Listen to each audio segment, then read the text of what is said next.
আগামী দিন সাতেকে সমগ্র বাংলা জুড়েই তাপমাত্রার তেমন কোনো পরিবর্তনের সম্ভাবনা নেই।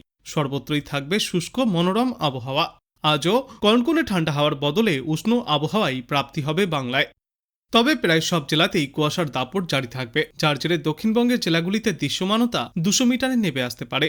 আগামী সোমবার পর্যন্ত উত্তরবঙ্গেও দাপট দেখা যাবে কুয়াশার। আজ দিনে আকাশ মূলত পরিষ্কার থাকবে। ভোরে এবং সকালের দিকে দাপট দেখা যাবে কুয়াশায়। সর্বোচ্চ এবং সর্বনিম্ন তাপমাত্রা থাকবে যথাক্রমে 26 ডিগ্রি সেলসিয়াস এবং 15 ডিগ্রি সেলসিয়াসের আশেপাশে। আপাতত বাংলার কোথাও সর্বনিম্ন তাপমাত্রায় বিশেষ কোনো হেরফেরের পূর্বাভাস নেই। ইতিমধ্যেই সর্বোচ্চ এবং সর্বনিম্ন তাপমাত্রার পারদ স্বাভাবিকের ওপরে রয়েছে। জেলায় জেলায় হালকা শীতের আমেজও রয়েছে। আজ দক্ষিণবঙ্গের শীতলতম এলাকা থাকবে সিউড়ি। সেখানে সর্বনিম্ন তাপমাত্রা 11.2 ডিগ্রি সেলসিয়াসে রেকর্ড করা হয়েছে। উত্তরবঙ্গের সমতলের এলাকাগুলির মধ্যে শীতলতম স্থান থাকবে মাজিয়ান। ওখানকার সর্বনিম্ন তাপমাত্রা রেকর্ড করা হয়েছে 9.6 ডিগ্রি সেলসিয়াস। উত্তরবঙ্গের পাহাড়ি অঞ্চলগুলির মধ্যে দার্জিলিংয়ে আজ সর্বনিম্ন তাপমাত্রা থাকবে 3.4 ডিগ্রি সেলসিয়াসে। আপাতত রাজ্যের স্থলভাগের ওপর কোনো নিম্নচাপ বা বৃষ্টির সম্ভাবনা নেই। আজ দার্জিলিং, জলপাইগুড়ি এবং কোচবিহার জেলায় ঘন কুয়াশা থাকবে। আগামীকাল জলপাইগুড়ি এবং কোচবিহারে ঘন কুয়াশার এই সতর্কতা বজায় থাকবে। এরপর আগামী দিন 5 উত্তরবঙ্গের কয়েকটি জেলায় এই কুয়াশার দাপট দেখা যাবে।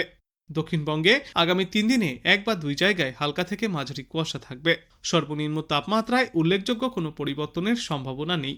ফলে যে পরিস্থিতি বঙ্গের আবহাওয়ায় চলছে তা অব্যাহত থাকবে। মাঘ মাস সবে শুরু হয়েছে, তবে সেভাবে শীতের প্রভাব আর দেখা যাচ্ছে না, যা কার্যত শীত বিদায়ের ইঙ্গিত দিচ্ছে। বিশেষজ্ঞরা জানিয়েছেন, আপাতত বাংলার কোথাও কোনো বৃষ্টির সম্ভাবনা নেই। তবে শীতের সেই দাপটও দেখা যাবে না, কিন্তু সর্বত্রই থাকবে শুষ্ক মনোরম আবহাওয়া। আর সকালে এবং সন্ধ্যার দিকে দুই বাংলার কোথাও কোথাও সামান্য কুয়াশার দাপট দেখা যেতে পারে। বর্তমান সময়ে দক্ষিণবঙ্গের তুলনায় উত্তরবঙ্গের জেলাগুলিতে শীতের দাপট বেশি অনুভূত হবে। দার্জিলিংয়ের সর্বনিম্ন তাপমাত্রা টানা 1 থেকে 4 ডিগ্রি সেলসিয়াসের মধ্যে ঘোরাফেরা করবে। এখনও দার্জিলিংয়ে কড়া শীতের কনকনানি বজায় থাকবে। দক্ষিণবঙ্গে শীত বিদায়ের বার্তা দিলেও উত্তরবঙ্গে তার প্রবল উপস্থিতি এখনও বজায় থাকবে। বিশেষজ্ঞরা জানিয়েছেন, উত্তরবঙ্গের ওপরের দিকের 5টি জেলায় শীত দীর্ঘমেয়াদী হবে।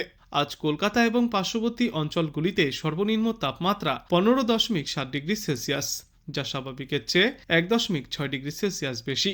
সর্বোচ্চ তাপমাত্রা থাকবে আজ 25.8 ডিগ্রি সেলসিয়াস, যা প্রায় স্বাভাবিক। বাতাসে আপেক্ষিক আর্দ্রতার সর্বাধিক পরিমাণ থাকবে 90% এবং সর্বনিম্ন পরিমাণ থাকবে 40%। আজ বাংলাদেশ আবহাওয়া দপ্তর সূত্রে জানা যাচ্ছে, অস্থায়ীভাবে আংশিক মেঘলা আকাশ সহ সারা দেশের আবহাওয়া শুষ্ক থাকবে। শেষ রাত থেকে সকাল পর্যন্ত দেশের কোথাও কোথাও হালকা থেকে মাঝারি ধরনের কুয়াশা পড়তে পারে। গোপালগঞ্জ, চুয়াডাঙ্গা এবং পঞ্চগড় জেলার ওপর দিয়ে মৃদু শৈত্যপ্রবাহ বয়ে যাচ্ছে এবং তা অব্যাহত থাকবে। সারা দেশে দিন এবং রাতের তাপমাত্রা প্রায় অপরিবর্তিতই থাকতে পারে। আগামীকাল অস্থায়ীভাবে আংশিক মেঘলা আকাশ সহ সারা দেশের আবহাওয়া শুষ্ক থাকবে। শেষ রাত থেকে সকাল পর্যন্ত দেশের কোথাও কোথাও হালকা থেকে মাঝারি ধরনের কুয়াশা পড়তে পারে। সারা দেশে রাতের তাপমাত্রা সামান্য বাড়তে পারে এবং দিনের তাপমাত্রা প্রায় অপরিবর্তিতই থাকবে। তারপর আগামী পরশুদিন অস্থায়ীভাবে আংশিক মেঘলা আকাশ সহ সারা দেশের আবহাওয়া শুষ্ক থাকবে। শেষ রাত থেকে সকাল পর্যন্ত দেশের কোথাও কোথাও হালকা থেকে মাঝারি ধরনের কুয়াশা পড়তে পারে। সারা দেশে দিন এবং রাতের তাপমাত্রা সামান্য বাড়বে। 26 জানুয়ারি অস্থায়ীভাবে আংশিক মেঘলা আকাশ সহ সারা দেশের আবহাওয়া শুষ্ক থাকবে। শেষ রাত থেকে সকাল পর্যন্ত দেশের কোথাও কোথাও হালকা থেকে মাঝারি ধরনের কুয়াশা পড়তে পারে। সারা দেশে দিন এবং রাতের তাপমাত্রা সামান্য কমে আসবে। 27 জানুয়ারি অস্থায়ীভাবে আংশিক মেঘলা আকাশ সহ সারা দেশের আবহাওয়া শুষ্ক থাকবে। শেষ রাত থেকে সকাল পর্যন্ত দেশের কোথাও কোথাও হালকা থেকে মাঝারি ধরনের কুয়াশা পড়বে। সারা দেশে দিন এবং রাতের তাপমাত্রা প্রায় অপরিবর্তিতই থাকবে এবং এর পরবর্তী দিন 5 সমগ্র বাংলাদেশ জুড়েই উল্লেখযোগ্য আবহাওয়ায় তেমন কোনো পরিবর্তনের সম্ভাবনা নেই। ঠান্ডা মনোরম আবহাওয়া দেখা যাবে।